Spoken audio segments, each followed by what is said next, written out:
everyone, and welcome back to the RMTV Women's Podcast. This is episode 106. Today, me and Amy are here to run you through all of the latest information going on in women's football.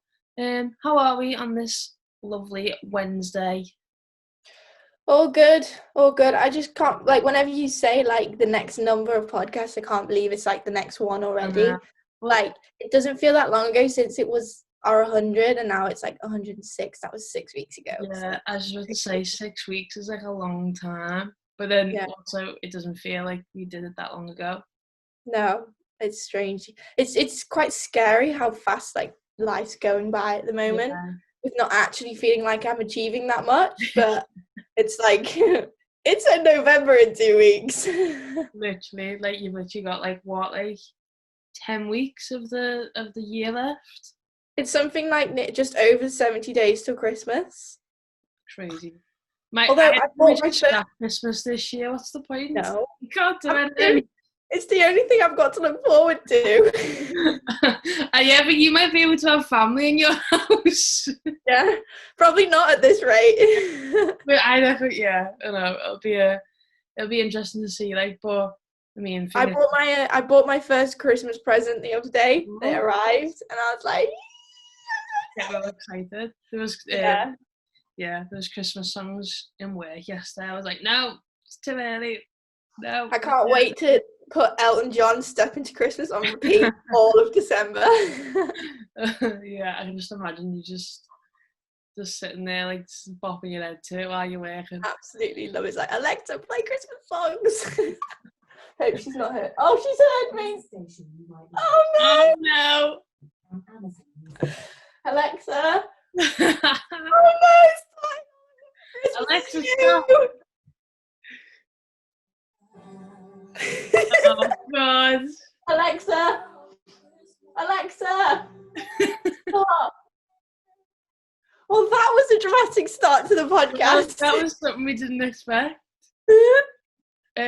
Let's get into it then, women's football wise. So I think the big talking point for this week's podcast and as a whole on women's football this week has been that the Football Association has unveiled its ambitious new women's and girls football strategy. So they released this on Monday. So this strategy will see football embedded for girls in schools as part of the PE curriculum and in after-school sessions, setting the target that 90% of schools, both primary and secondary in England, are to become part of the FA Girls Football Schools Partnership Network. That's really positive that it has to be included in PE curriculum now in all schools across England. And I don't know, I'm not sure what it was like for you when you were in school or whatnot, but for me, in primary, I went to obviously a mixed primary school, and then I went to an all-girls secondary school. In primary, it was just something that you did. You just change up your different PE lessons every week, and sometimes you do football, sometimes you do tennis, sometimes you do something completely different. I always remember playing it in primary school. I played it at a lunchtime and a break time as well. Obviously, when you get to secondary, you don't have. Sometimes you don't have the luxury of that. I think the first time I played football as part of a PE lesson in primary, I could be really wrong because my memory is terrible, but I think it was year 8, year 9. But we did have a girls football team, which I was a part of from year 7. Yeah. So it wasn't something that wasn't there, if you get me. It was always involved. I have vivid memories going through school, playing football and football being an option. It might not be the best option, but it was an option for me. Was it the same for you? Yeah, it was. I think I have quite a strange story because most of my primary school life was in the UK, and then most of my secondary school life was out of the UK. So it's difficult. But in primary school years, I think it's like a rotation, isn't it? You start off with maybe 6 weeks of football, then you do 6 weeks of I don't know, netball, or 6 weeks of rounders, things like that. So it's like a rotation, but I can always remember football being included. But the issue that I had is that I was at a school where it was mixed as well, but most of the girls that I were friends with just weren't interested in the football. So it would always be me and like 10 other boys. But I was sort of accepted into that sort of playtime sort of group where like, yeah, like Amy's going to play. It wasn't like, oh, we can't play with like the girls. It was like, oh, Amy's actually quite good, we're going to let her play with us, sort of thing. So I was quite lucky in that sense. And then even alongside that, I always had the option of the girls team that the boys and then girls team that I was in. Yeah. So I always had football somewhere. But I think my stem of playing football didn't come from a curriculum. It came from like the family that I'm in. Like my dad has always played football, my brother played football, so it's just sort of like it wasn't ever a choice. It was just something that I just wanted to do, to be a part of, like not just family life but other things as well. But other families might not be like that. Other families, like other parents, might not be as interested in football, and people might not then have the same route as what I did. But at least with this new sort of strategy, it at least gives them that option to then decide for themselves, and then gives them a new sort of lead if they want to take it. So it's really promising, and I think they're setting a target to boost 90% is ambitious, but I think it's completely doable. Yeah, I think you sort of hit the nail on the head there of like, if it's offered to people in schools, it might spark an interest to those people who don't have the opportunity outside. Like you said, if family don't get themselves involved in football, don't make it an option for kids. It's nice that when they're going to schools, they know it's an option and it's just part of the norm. It's not a gender-based thing. It's not like, well, the boys are playing football today and you're going to go and play netball. The girls are going to go and play netball, because sometimes it is like that. I think the most difficult age group isn't actually primary school. Wow. I think the age group which is the most vital is going into secondary school. Like the girls become uninterested. It is a stereotype. They become uninterested. Even some things like they forget their PE kit, and not end up doing any form of sport. Like that's the thing. It's the age where they suddenly decide they prefer to do other things than sport in general. Yeah. So I think that's like the key area that needs to be pushed on. Because I remember going into secondary school, I still wanted to play. I didn't care. Like I was like, I'm going to play football no matter what, because it was sort of like just a part of who I was. But then as like the years go on, some of the girls that I played football with for a team outside stopped coming to training. Like as they got into secondary school, like even something stupid as like boys started becoming more interesting, things like that, girls just kind of lose it. So that's the key area for me, as well as starting it from a young age. That's definitely the area that needs the most help. Yeah, no, I completely agree. You're exactly right with that. Like, especially like as an all-girls school, that was a technology college, that was also a very religious school. Yeah. Sport was the last thing on people's agenda to be able to go, and especially football. Like we had like RP lessons for like 6 weeks was trampolining once. Like how is that? Like how that didn't, for an hour, to try and mix a class of 30 girls for an hour a week, or maybe like, I don't know, 2 or 3 hours a week. Like that to me wasn't a PE lesson for me. I just wouldn't get involved in that, because I'd be like, well, what's the point, type of thing. Yeah. Whereas like if a teacher came out and was like, we're going to play rounders, we're going to play football, we're going to play netball, we're going to do this, that was actually a sport, you're more interested. If it's not an interesting lesson, people aren't going to be involved. Yeah. And yet, like you said, like as girls just get older, obviously you discover what you like more. But if girls aren't given the option of football in schools, they're not going to discover that they like it, because they're not going to know about it. So yeah, it's a really good thing, and I'm glad that's part of the curriculum. And it's like, it's something that is being implemented into every single school, because it should be, really. I think teachers play a massive role in it as well. Yeah. I think when I was living abroad, I think the main thing that sort of kept me in sport, as well as like wanting to do it as well, was the PE teacher that I had.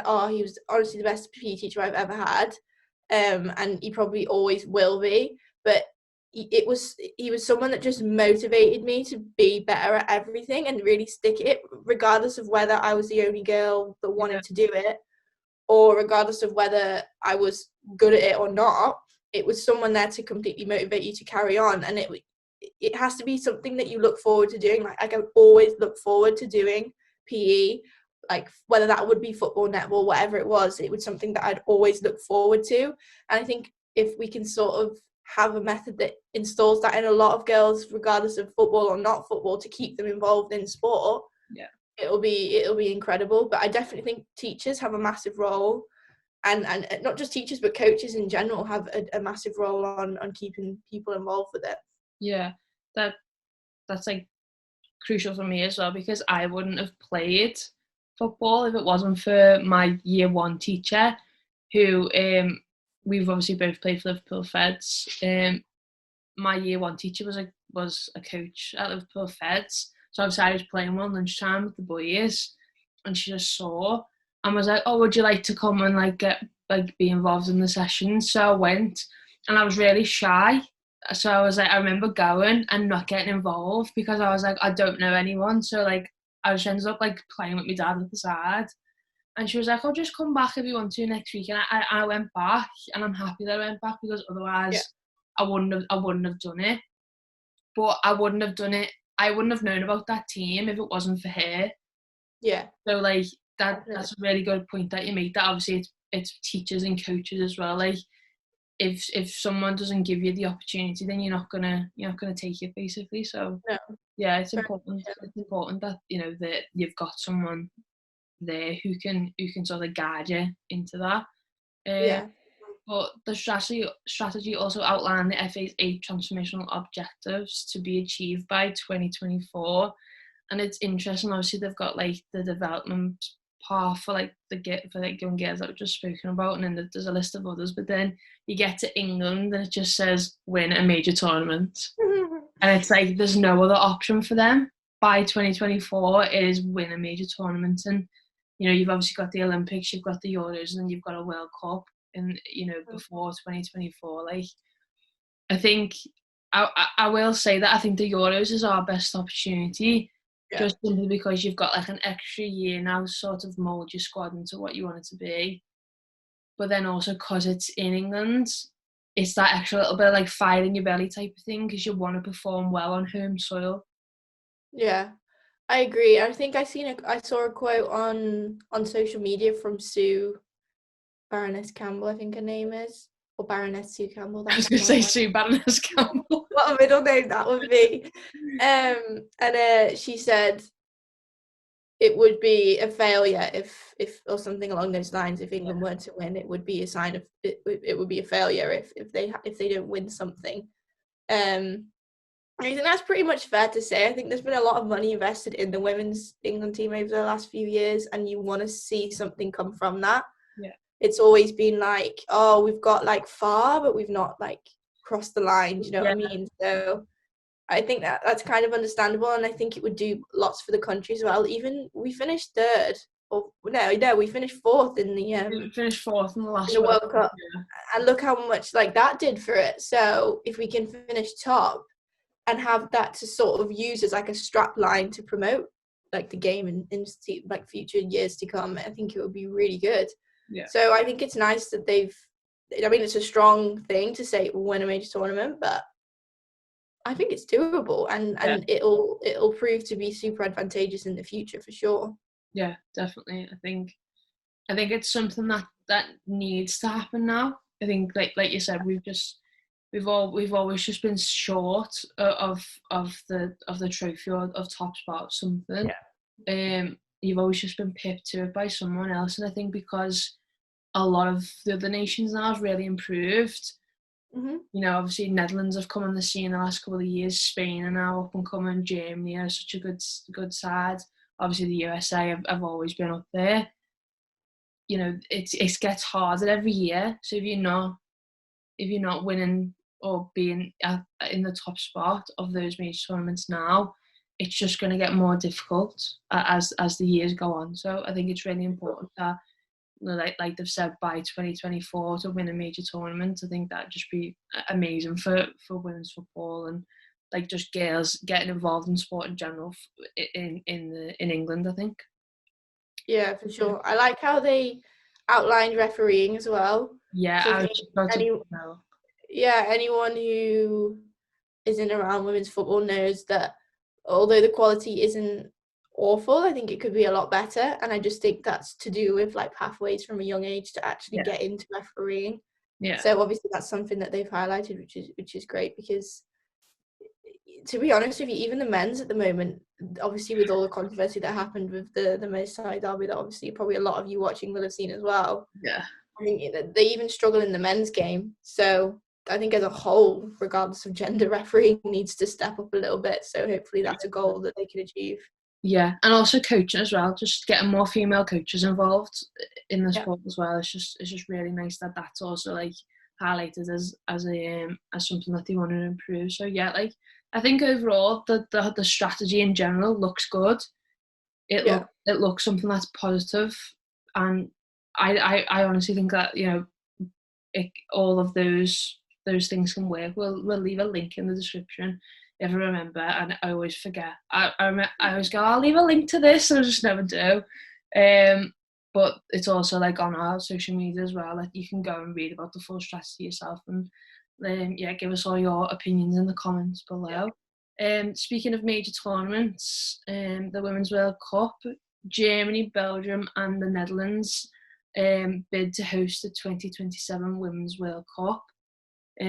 So the three countries have said they have presented plans to world governing body FIFA and will draft further details such as the host cities in the coming months. Germany have already hosted the World Cup. Obviously the Netherlands hosted the 2017 Euros, but Belgium are yet to host the women's major tournament. Obviously all those three countries are in very close vicinity to each other, so I think it would be really good if especially if it's split between the three of them as well. It gives, not like that's more of an incentive, but like, yeah, I know what you mean. Yeah, it's nice. It is more of an incentive for some people to be able to go to three different countries rather than just the one. Yeah, I agree. I think, like from our point of view as well, it's travel distance is great. Yeah.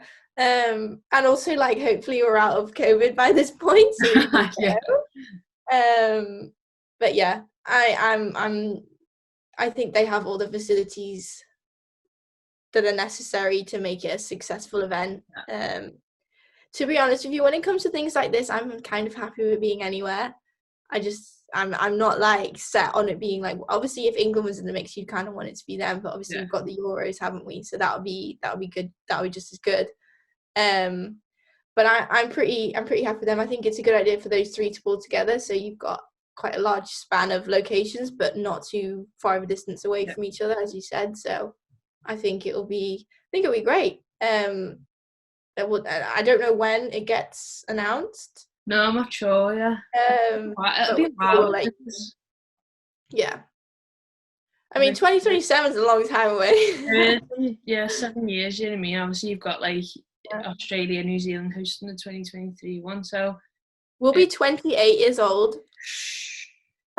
What? We don't need to discuss that. That's only 7 years away. I know. We need to get our life together, Amy. God. Oh my God. Need to get out of blooming Corona. I know. But yeah, like you said, you never, for me personally, never really fussed about where tournaments are held, just as long as you know, England are there and whatnot. So I think it'd be good if those two countries can get it going. But obviously there'll be other places bidding for that spot as well. So it'd be interesting to see how that plays out. just quickly, WSL stuff over the weekend. The huge talking point, and we have to take a moment to talk about it. Is Miedema breaking the goal scoring record in the WSL? She now has 52 goals. I think the record was 49 from Nikita Paris. She had I think it was 49 in 110 games. And Miedema broke that and got 52 against Spurs as well, of all people. I think that would have made it just that little bit sweeter for the Arsenal fans. It was a big win as well. I think it was 6-1, wasn't it? So, listen, she's just on another level, really, isn't she? Like, she's been on another level for a while, and I think we've all known it. And then she does something like this again, and you think, when's she going to stop? I think she's only like 20, 23, 24. She's still only really young. She's only 22, isn't she? Is she? Like, she's so young and just breaking records left, right and centre. Just, you wonder how much longer it can go on for, but I can see it going on for years and years for the rest of her career, really. She has to be one of the best that there's been. And I know that's probably a bit of a strong statement, but she has to be. I just think she arrives in big games, small games, European games for a national country, everything like that. She broke a record with Netherlands over the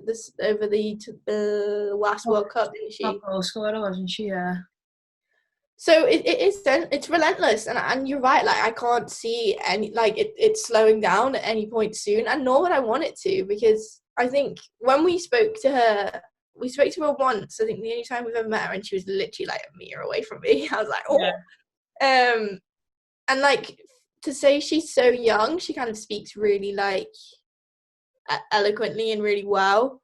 And I just think she's got everything about her. She's got assists, she's got goals, she's got the work rate. Yeah. You run out of words to describe her, and I think we've actually fell a bit short of giving her the recognition she deserves over like recently, for sure. Yeah. But I mean, it is literally the Miedema show week in, week out. And hopefully she keeps it up, doesn't get injured, and sets the record super high for someone next to beat. So there's a big season ahead. So that's it. And also 52 goals in 50 games. She's half like the games. Like, that is a madness. I think I could be wrong the way I can't really remember it, but I seen a tweet today. I think she averages like a goal or 2 goals every 87 minutes, and like, that's just ridiculous. Like, you know, if a striker gets 15 goals a season, you're thinking, oh, decent performance, but she can get 15 goals in like 10 games. Yeah, or a game, depending. Yeah, exactly. But yeah, she gets her tally so high each year, and then she scores like 4 in a match, and she still doesn't look happy about it. And you're like, crack a smile, come on, you just like. It's the no celebration. Yeah, that's what it is. That's just the way she is. Yeah. I mean, that's really cool as well, is that you throw that into the mix with the men's as well. It's up there. It's up there, the same level as men. So if anyone needs a comparison, there you go. There is one significant one, because the men score about the same amount in a season, don't they? And Miedema matched that. I'm pretty sure she matched the likes of Mane last season and the top forwards in the Premier League. So if you ever need a comparison, there's one there for you, and to be honest, throw her in against some of the men and I'm pretty sure she'd score as well. So it's just phenomenal, and as you said, long may it continue. Ellen White was probably fuming the weekend. I think she gave away a pen, didn't she? And then she's only 2 off, I want to say, or like 3 off. So like, it was going to be, will Miedema break it, or will Ellen White get like a goal or 2 and like sort of make it interesting? But instead, Ellen White gave a penalty away, I think, for handball, and Miedema went and scored like 3 or 4. It was just like, she would have been fuming. But I think Ellen White still got like a good couple of years left in it as well. So there's no doubt that she's going to still be very close behind. She'll probably break Nikita Paris' one, which is a given. She'll still be very close to Miedema. So it's just nice that you've got we've sort of got that battle as well between two strikers in the league, which makes Yeah. it interesting. Oh, it does, yeah. Keeps everyone on their toes and the fans like up against each other, a bit of a rivalry going. So it's great to commemorate those players, and there's loads more close behind them as well. It's just the standard's really good. But then on one hand, you can say like the standard of individual players is like amazing, but then I remember there was an article that went out the other week that is it that the standard of the league is good, or is it the standard of individual players that's good? Because if you see score lines of like 6 goals and allowing Miedema to get that many goals in a game, is that a representation of the league being really strong, or is it like individual characters that are being really strong? And I think that's where the lines are sort of blurred. Yeah, I think that's a good point, because obviously we've spoken about on here as well, like when the likes of Heath and Press and Morgan and like loads of the Aussies came over, and they all went to different teams across the league. They weren't just going to the one place, and you're sitting there thinking, oh well, the whole league's improving in general.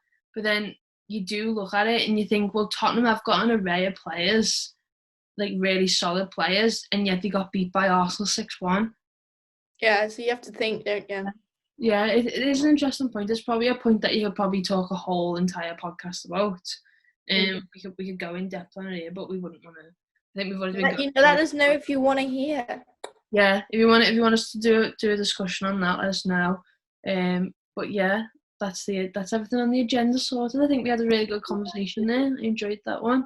It's nice to have a few interesting topics and us trying to like scour the internet for like things that like we can talk about. But and it's international breaks. So there's not much footy going on at the moment. Yeah, exactly. So but yeah, thank you very much for watching. Remember to like the video, comment, subscribe to our channel. Hello to everyone listening on Acast, Spotify, Amazon, iTunes. Hi guys. I'm glad I can bring that back, because we couldn't upload on Acast for so long. There's just some issues that just wouldn't let us upload. Acast does for a period of time. Yeah, it was definitely an easy fix, but we're just not that knowledgeable. So finally fixed it last week or the week before. So if you are listening on Acast, hello. Hi. Welcome back. Hope the viewers are still there. If not, I was about to wave, but realised that they wouldn't be able to. Yes, yeah. Yeah. Thank you very much for watching. Remember to like the video, comment, subscribe to the channel, and we'll see you all next time with a new podcast. Bye.